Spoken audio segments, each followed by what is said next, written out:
Hi, my name is Sarah Carlos Oaxaca, and this is my presentation on plasma globe power.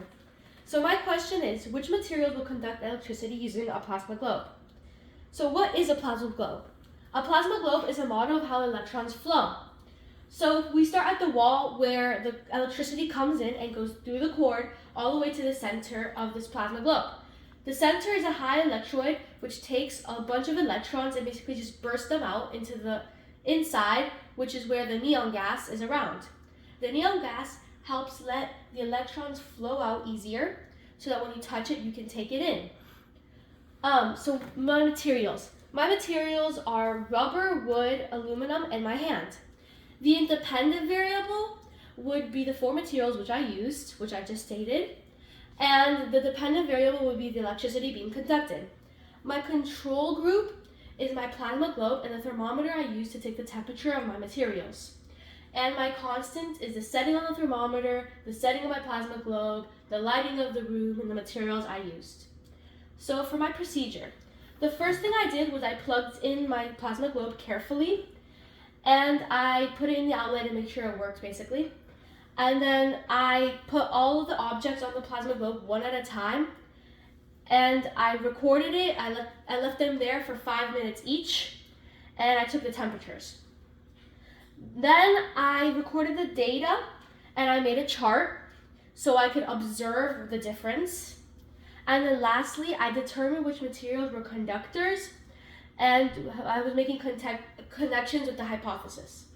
I had to be careful when plugging in my plasma globe because it's a high voltage electroide, so that's why I have an electrical hazard on the board. So for my data here, you can tell that the hand had the most change, and it was also had the highest degrees Celsius. And you can tell that wood looked like it had the least, but overall aluminum and hand were higher than the rest. So for my analysis, I observed that my hand, of course, conducted more electricity because it is a conductor, and that the wood and rubber didn't conduct nearly as much.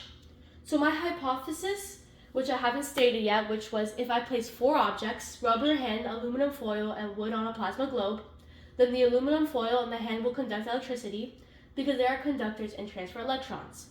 That was my hypothesis, which was proven correct because my hand and the aluminum were conductors and they did take in more electrons than the rest. And I will apply this in my life by being aware of outlets and just generally learning about how electrons flow and how electrons work and transfer in our day-to-day lives. So here I will give you an example of how I conducted my experiment.